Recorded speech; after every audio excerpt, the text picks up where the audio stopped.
నమస్తే ఎస్జీఎస్ కు స్వాగతం. నా పేరు కిరణ్మయ్. ముందుగా హెడ్లైన్స్. దేశంలోనే అగ్రగామి రాష్ట్రంగా ఏపీని తీర్చిదిద్దడమే చంద్రబాబు లక్ష్యం. నవనిర్మాణ దీక్షలో ఎమ్మెల్యే వాసుపల్లి. గ్రామీణాభివృద్ధిలో సింహభాగం కేంద్ర ప్రభుత్వానిదే. రాష్ట్రానికి మోడీ సర్కారు చేస్తున్న సాయంపై విస్తృత ప్రచారం చేయాలని కార్యకర్తలకు కేంద్ర మాజీ మంత్రి పురంధరేశ్వరి పిలుపు. సింహగిరిపై 3వ విడత గంధం అరగతీత ప్రారంభం. ఈ నెల 9న అప్పన్నకు చంద్రం సమర్పిస్తామన్న ఆలయ అధికారులు. నిరంతర సాధనతోనే క్రీడల్లో రాణింపు. వేసవి శిక్షణ శిబిరంలో కరాటే కిట్లు పంపిణీ చేసిన ఎమ్మెల్సీ మాధవ్, సినీ నటుడు సుమన్. దేశంలోనే తిరుగులేని రాష్ట్రంగా ఆంధ్రప్రదేశ్ను తీర్చిదిద్దేందుకు ముఖ్యమంత్రి చంద్రబాబు కంకణం కట్టుకున్నారని దక్షిణ నియోజకవర్గం ఎమ్మెల్యే వాసుపల్లి గణేష్ కుమార్ అన్నారు. నవనిర్మాణ దీక్ష 2వ రోజు కార్యక్రమంలో భాగంగా ఏవిఎన్ కళాశాల నిర్వహించిన కార్యక్రమానికి ఆయన ముఖ్య అతిథిగా హాజరయ్యారు.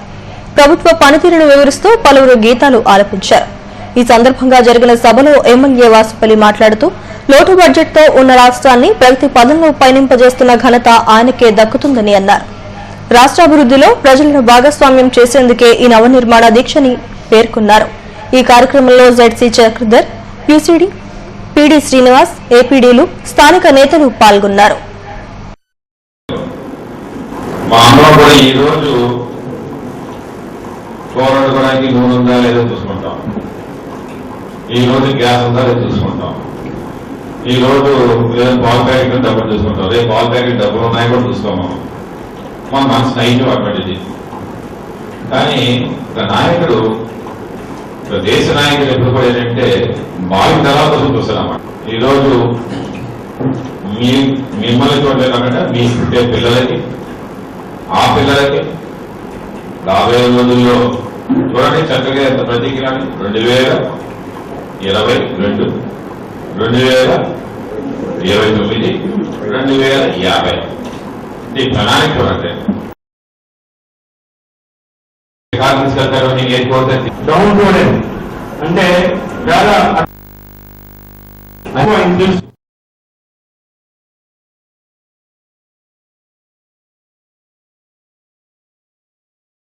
రాష్ట్రంలోని గ్రామీణాభివృద్ధిలో సింహభాగం బీజేపీకే దక్కుతుందని భారత జనతా మహిళా మోర్చా జాతీయ అధ్యక్షురాలు, కేంద్ర మాజీ మంత్రి దగ్గుబాటి పురంధరేశ్వరి అన్నారు.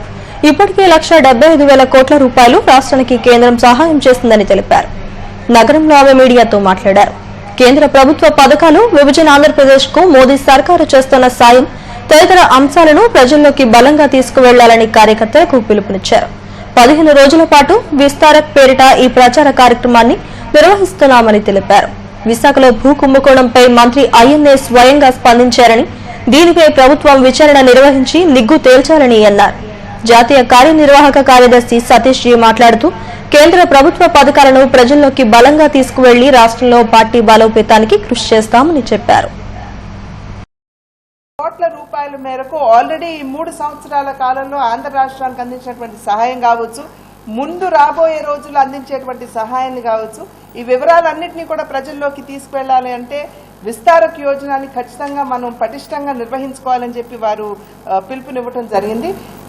15 రోజుల పాటు, అదేవిధంగా 6 నెలల పాటు, అదేవిధంగా సంవత్సరం పాటు కార్యకర్తలు ఎవరెవరైతే వారి ఇళ్లని వదిలి ప్రజలతో ఉంటూ ప్రజల్లో జీవితాన్ని గడుపుతూ ఈ పార్టీ యొక్క లక్ష్యం కావచ్చు, సిద్ధాంతం కావచ్చు, కనుక ఈ విస్తారకుల ద్వారా, ఈ పోలింగ్ బూత్ కార్యకర్తల ద్వారా ఖచ్చితంగా పార్టీ యొక్క సిద్ధాంతం, వారు చేస్తున్నటువంటి కార్యక్రమాలు ప్రజల్లో తీసుకుని వెళ్లి 2019వ సంవత్సరానికి ఎన్నికల కల్లా భారతీయ జనతా పార్టీ సమాయత్తం అవుతుందని చెప్పి తెలియజేసుకుంటున్నారు. అప్పన్న సన్నిధిలో 3వ విడత చందనం అరగతీత కార్యక్రమం ప్రారంభమైంది. ఈ నెల 9న జ్యేష్ఠ పౌర్ణమిని పురస్కరించుకుని స్వామివారికి 3 మణుగుల చందనాన్ని సమర్పిస్తారు. 4 రోజుల వ్యవధిలో 125 కిలోల చందనాన్ని అరగతీసే కార్యక్రమాన్ని స్వామి సన్నిధిలో చేపట్టారు. మరోవైపు సింహగిరి భక్తజనంతో కిటకిటలాడింది. చందన యాత్ర తర్వాత ప్రతి శనివారం ఇదే రద్దీ నెలకొంటోంది. భక్తులకు ఎలాంటి ఇబ్బంది లేకుండా అన్ని ఏర్పాట్లు చేశామని ఆలయ ఈవో ఆర్వీఎస్ ప్రసాద్ తెలిపారు.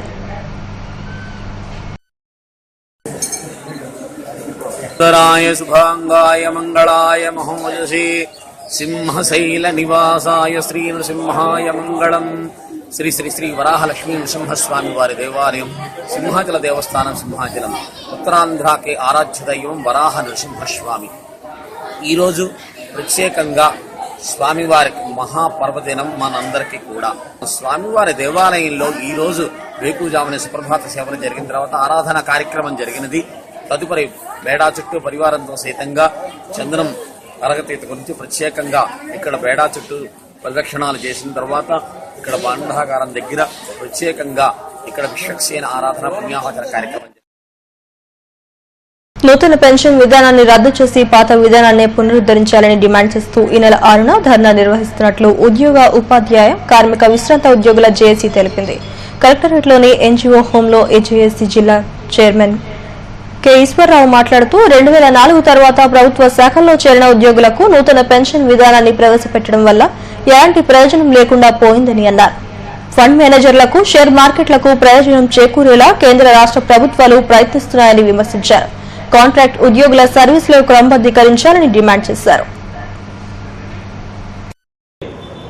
మరి దాన్ని దాటివేసే ధోరణిలో ఉంది. అయితే పంజాబ్ గవర్నమెంట్ కాంట్రాక్ట్ విధానంలో పనిచేస్తున్న 5 సంవత్సరాలు దాటిన వాళ్ళందరినీ కూడా రెగ్యులరైజ్ చేస్తూ వాళ్ళ జీవో ఇష్యూ చేయడం జరిగింది. అదే పద్ధతిలో ఆంధ్రప్రదేశ్లో పనిచేస్తున్నటువంటి దరిదాపుగా మరి క్యాబినెట్ సబ్ కమిటీయే ఐడెంటిఫై చేసినటువంటి 13,800 మందిని రెగ్యులరైజ్ చేయమని చెప్పేసి మేము కోరితే మరి ఈ రోజు వరకు కూడా దాటవేస్తున్నారు. అంతేకాకుండా మరి 2 విడతల డిఏ మంజూరు చేయవలసిన పరిస్థితి ఉంటే ఈ రోజు వరకు కూడా మంజూరు చేయలేదు. అదేవిధంగా మరి 10వ వేతన సవరణలో రావాల్సినటువంటి ఏరియల్స్ని ఈ రోజు వరకు కూడా మాట్లాడట్లేదు. మేమైతే చెప్పాం, రాష్ట్రం ఆర్థిక పరిస్థితిలో ఉందని చెప్పేసి మీరు చెప్తున్నారు కాబట్టి దాన్ని కొన్ని ఇన్స్టాల్మెంట్లుగానే సరే అని చెప్పేసి మేము కోరుతున్నప్పటికీ మరి ఈ రోజు వరకు కూడా దాని మీద మావోయిస్టుల నుంచి ఎదురవుతున్న ఒత్తిడిని తట్టుకోలేక ఓ దళ సభ్యుడు, 3 మిలిషియా సభ్యులు పోలీసుల ఎదుట లొంగిపోయారు. జిల్లా ఎస్పీ కార్యాలయంలో ఎస్పీ రాహుల్ దాస్ శర్మ మీడియాకు వివరాలు వెల్లడించారు. సిపిఐ మావోయిస్టు కటాఫ్ ఏరియా మహిళా దళం మెంబర్ కుర్రా చెల్లమ్మ అలియాస్ అమృత, గాలికొండ దళానికి చెందిన మిలిషియా సభ్యులు పొంగి రమణ, పొంగి రాజారావు, తంబేలు దాసు లొంగిపోయినట్లుగా తెలిపారు. వీరిలో అమృత 2015లో ఒడిశాలో శిక్షణ పొంది గుదలం వీధి ఆశ్రమం దాడిలో కీలక పాత్ర పోషించినట్లు చెప్పారు. మిగిలిన 3 మిలిషియా సభ్యులు మరిపాకల ఎదురుకాల్పుల్లో పాల్గొన్నట్లు చెప్పారు. మావోయిస్టు మహిళా దళానికి చెందిన చెల్లమ్మపై ₹1,00,000 రివార్డు ఉందని అన్నారు. పోలీసుల కౌన్సిలింగ్ వల్ల స్వచ్ఛందంగా లొంగిపోయారని, అలాగే మల్కన్గిరి ప్రాంతంలో ఎన్కౌంటర్ జరుగుతున్నట్లు సమాచారం ఉందని అన్నారు. దీనిపై ప్రత్యేక దృష్టి సారించామని ఎస్పీ వెల్లడించారు.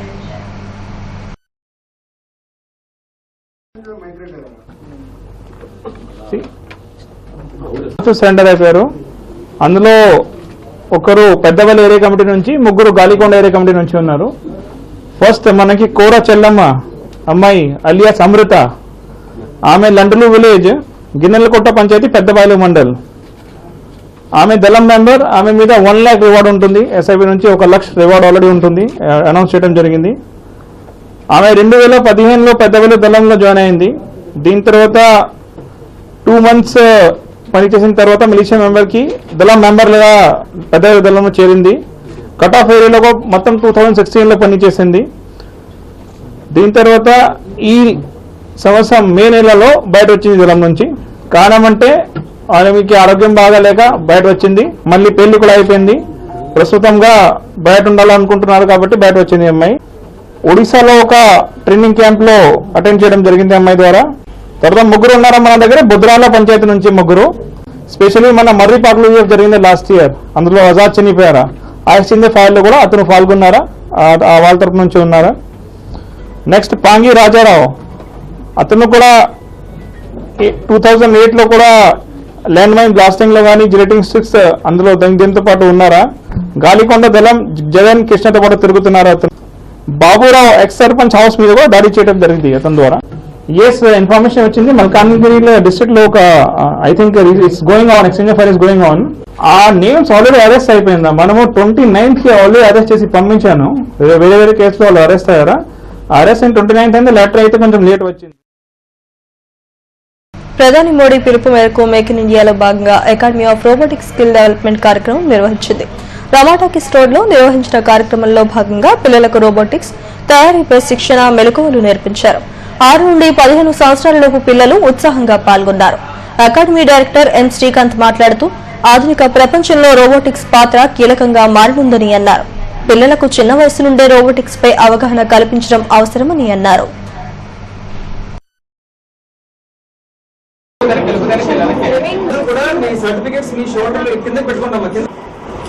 national, and at the same time he is the past national president of investing in education becomes very difficult because you already have to get into competition with various other people.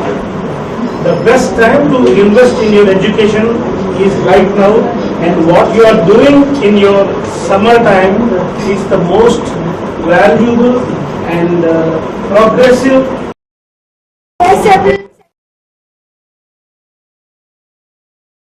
విశ్వ బ్రాహ్మణులు కులవృత్తులు నిర్వహించుకునేందుకు బ్యాంకుల్లో రుణాలు మంజూరు చేసేలా ప్రభుత్వం చర్యలు తీసుకోవాలని జిల్లా విశ్వ బ్రాహ్మణ కోఆపరేటివ్ యూనియన్ లిమిటెడ్ గౌరవ అధ్యక్షుడు గోడి నరసింహాచారి డిమాండ్ చేశారు. గురుజుపేటలోని యూనియన్ కార్యాలయంలో ఆయన మీడియాతో మాట్లాడారు. 2009లో జీవో నెంబర్ 85 ప్రభుత్వం జారీ చేసిందని, అయినా ఇప్పటికీ రుణాల మంజూరులో బ్యాంకులు ముందుకు రావడం లేదని అన్నారు. నిబంధనలను కఠినతరం చేయడంతో బ్యాంకుల్లో రుణాలు తీసుకునేందుకు ఇబ్బందులు ఎదురవుతున్నాయని ఆవేదన వ్యక్తం చేశారు. బ్యాంకుల్లో బంగారం విలువ కట్టే అప్రైజర్ పోస్టులను కేవలం విశ్వ బ్రాహ్మణులకే ఇచ్చేలా ప్రభుత్వం ఉత్తర్వులు జారీ చేయాలని కోరారు. తమిళనాడు కొనసాగుతుందన్న విధానాన్ని ఇక్కడ అమలు చేసేలా చర్యలు తీసుకోవాలని అన్నారు. ఈ సమావేశంలో సంఘం సభ్యులు బాలగంగాధర్రావు, సాంబశివరావు, రమేష్ తదితరులు పాల్గొన్నారు. అంగీకరించకుండా రకరకాల రూల్స్ అండ్ రెగ్యులేషన్స్ తో మా గ్రూపులకి రిలీజ్ చేయట్లేదు. ఈ తరుణంలో మొన్న మేము ఒక అచ్చెన్నాయుడు గారు కార్మిక శాఖ మంత్రి మరియు ఈ బీసీ వెల్ఫేర్ సొసైటీ సంబంధించినటువంటి మంత్రి గారు అయినటువంటి అచ్చెన్నాయుడు గారి దగ్గరికి సుమారు ఒక 4 రోజుల కింద వెళ్ళాం. మా విశ్వబ్రాహ్మణుల స్వర్ణకారులకి అవతల బ్యాంకుల్లో కూడా అప్రైజర్లుగా చేర్చుకోమని తదితర అంశాలపై వారికి ఒక నివేదిక ఇస్తే వారు వెంటనే అధికారులు రప్పించి మా సమక్షంలోనే ఈ గ్రూపులు అంటే ఒక యూనిట్ 11 నుంచి 15 మందిగా ఉన్నటువంటి యూనిట్ ని 5గురికే చేయమని చెప్పాం. 5గురితో ఒక గ్రూపు. ఈ 5గురితో గ్రూప్ చేయడం వల్ల ఏమిటంటే మాకు గ్రూపులు ఎక్కువ అవుతాయి, లోన్ ఇమీడియట్ గా వస్తుంది. అదే కాకుండా ప్రభుత్వం 1 లక్ష, బ్యాంక్ 1 లక్ష ఇస్తుంది. కానీ ప్రభుత్వం ఇచ్చిన 1 లక్ష వెంటనే మాకు ఇచ్చేటట్టు, కాకపోతే బ్యాంక్ ఇచ్చినటువంటి 1 లక్షని వాళ్ళు ఒక డిపాజిట్ కింద ఉంచుకోమని ప్రభుత్వం 1 లక్ష రూపాయలు డైరెక్ట్ గా ఇచ్చేటట్టుగా, అంటే డైరెక్ట్ గా బ్యాంక్ ద్వారా అది తీర్చిన తర్వాత మిగతా 1 లక్ష రూపాయలు రీచ్ చేసేటట్టుగా మాకు రిలీజ్ చేయమని మేము రిక్వెస్ట్ చేయడం వల్ల వారు వెంటనే దానికి అంగీకరించి జీవీఎంసీ 66వ వార్డు కొత్తపాలెంలో గౌరీ రామాలయం పునర్నిర్మాణ ప్రతిష్టా ఉత్సవాలు ఘనంగా ప్రారంభమయ్యాయి. గౌరీ సేవా సంఘం నిర్వహిస్తున్న వేడుకల్లో భాగంగా యాగశాల ప్రవేశం శాస్త్రోక్తంగా నిర్వహించారు. సంఘం అధ్యక్షులు దొడ్డి చంద్రశేఖర్ దంపతులు ప్రత్యేక పూజలు నిర్వహించారు. భక్తులు విశేషంగా హాజరయ్యారు. ఈ నెల 5న ప్రతిష్ఠ కార్యక్రమాన్ని అంగరంగ వైభవంగా నిర్వహించనున్నామని గ్రామ పెద్దలు తెలిపారు. 78 లక్షల వ్యయంతో ఆలయాన్ని సుందరంగా నిర్మించారు. ఈ కార్యక్రమంలో సంఘం కార్యదర్శి సెరగడం పాడిరాజు, కమిటీ సభ్యులు పాల్గొన్నారు. అందరూ సంతోషంగా ఆనందపూర్వకంగా ఈ యొక్క గౌరీ రామ మందిరం పునర్నిర్మాణానికి పునఃప్రారంభానికి అందరూ రామమాలలు ధరించి ఈ పూజ కార్యక్రమంలో అందరూ కూడా పాల్గొన్నందుకు నిజంగా ఈరోజు గౌరీ సేవా సంఘం ఒక పునర్వైభవానికి నిరంతర సాధన ద్వారానే క్రీడల్లో రాణిస్తారని ఎమ్మెల్సీ పివిఎన్ మాధవ్ అన్నారు. జీవీఎంసీ ఆధ్వర్యంలో నిర్వహిస్తున్న వేసవి శిక్షణ శిబిరంలో భాగంగా కరాటే క్రీడా సంఘాలకు కరాటే కిట్ల పంపిణీ చేశారు. స్వర్ణభారతి ఇండోర్ స్టేడియంలో నిర్వహించిన ఈ కార్యక్రమానికి మాధవ్తో పాటు సినీ నటుడు సుమన్ ముఖ్య అతిథులుగా హాజరయ్యారు. ఈ సందర్భంగా మాధవ్ మాట్లాడుతూ కరాటేను ఒలింపిక్ క్రీడల్లోకి చేర్చడంలో సుమన్ చేసిన కృషి మరవలేమని అన్నారు. క్రీడా సంఘాలకు ఆయన అందిస్తున్న ప్రోత్సాహం స్ఫూర్తిదాయకమని అన్నారు. సినీ నటుడు సుమన్ మాట్లాడుతూ మార్షల్ ఆర్ట్స్ లో రాణించే వారికి మంచి భవిష్యత్తు ఉందని చెప్పారు. కార్యక్రమంలో భాగంగా GVMC sports director Y Srinivasarao క్రీడా సంఘాలకు ఘనంగా సత్కరించాయి. వచ్చే నెలలో విశాఖలో నిర్వహించనున్న రాష్ట్ర స్థాయి open karate championship Suman karate cup brochure ను అతిథులు ఆవిష్కరించారు. అన్ని రకాల మార్షల్ ఆర్ట్స్ నేర్చుకున్నారు. కేవలం నేర్చుకొని ఏదో సినిమాలో యాక్ట్ చేసి అక్కడికే వెళ్ళేట కాకుండా ఏదైతే క్రీడ తనని ఎంత ముందుకు తీసుకెళ్లిందో దానికి ఎన్నలేని సేవ చేస్తూ అందరికీ ఆదర్శంగా నిలిచారు. కేవలం ఈ రోజని కాదు, ఎవరు ఎక్కడ కరాటే టోర్నమెంట్ పెట్టినా, ఎక్కడ కరాటే శిక్షణ ఇచ్చినా నేను ముందుంటాను అని చెప్పి ముందుకొచ్చి అన్ని సంఘాలను ఎంకరేజ్ చేస్తూ ఈరోజు కరాటే ఒలింపిక్ స్పోర్ట్ గా అవ్వడానికి కారణమయ్యారు ఇటువంటి వ్యక్తులు. ఈరోజు నిజంగా ఒక రకంగా చెప్పాలంటే నాకు చాలా బాధగా ఉంది, సంతోషంగా లేదు. ఎందుకంటే శ్రీనివాస్ గారు ఉన్నంత వరకు మాకేంటంటే ఏ టోర్నమెంట్ జరిగినా ఎటువంటి ప్రాబ్లం వచ్చినా డైరెక్ట్ గా వెళ్ళి ఫోన్ చేసి ఆయన రిక్వెస్ట్ చేస్తే వెంటనే మాకు ఆయన హెల్ప్ చేసేవారు. కొన్ని రూల్స్ ఉన్నా కూడా తర్వాత చూద్దామని చెప్పి కరాటే టోర్నమెంట్ సక్సెస్ అవ్వాలని చెప్పేసి ఆయన ఎన్నో సందర్భాల్లో నాకు తెలుసు ఎన్నో సంవత్సరాలకు నేను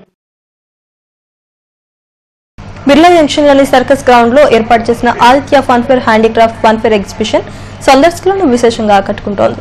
ముఖ్యంగా చిన్నారులు ఎక్కువగా ఎంజాయ్ చేశారు. అమ్యూజ్మెంట్స్ లో రైడ్స్ చేస్తూ ఉత్సాహంగా గడుపుతున్నారు. ఎగ్జిబిషన్ ఏర్పాటు చేసిన జైంట్ వీల్, బోటింగ్ ప్రత్యేక ఆకర్షణగా నిలుస్తున్నాయి. ఈ ఎగ్జిబిషన్ మరో 2 రోజుల పాటు కొనసాగుతుందని నిర్వాహకులు తెలిపారు. నగరవాసుల కోసం ప్రత్యేకంగా ఏర్పాటు చేసిన ఈ ఎగ్జిబిషన్ ను సందర్శించాలని కోరారు.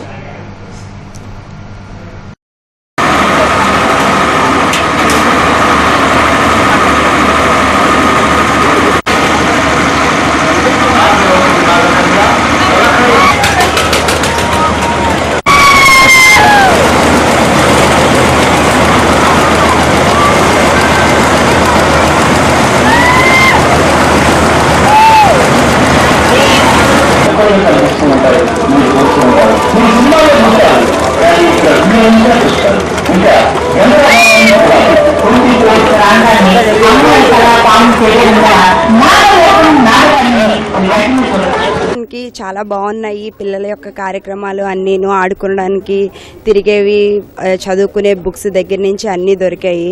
ఈ పిల్లలకి సమ్మర్ హాలిడేస్లో చాలా బాగుంది. మేము చాలా ఎంజాయ్ చేసామండి.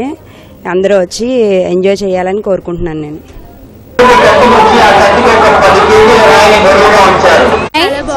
ఎక్కువ టైం తీసుకుంటున్నారు, బాగున్నాయి, ఎక్కువ టైం ఇస్తున్నారు. ఇంకా ఫుడ్ స్టాల్స్ కూడా చాలా బాగున్నాయి. And food is also tasty. Time rides కూడా చాలా బాగున్నాయి అండ్ ఎక్కువ టైం ఇస్తున్నారు. దానివల్ల చాలా బాగుంది, ఇంట్రెస్టింగ్ ఉంది. ఏరియా ఎగ్జిబిషన్ చాలా బాగుంది.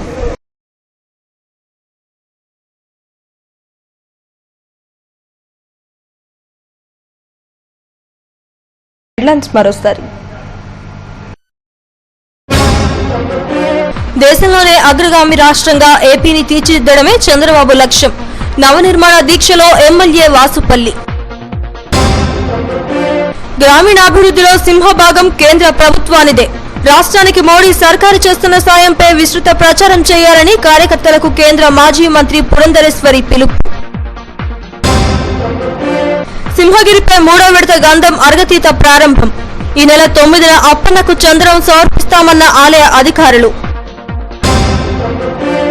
నిరంతర సాధనతోనే క్రీడల్లో రాణింపు.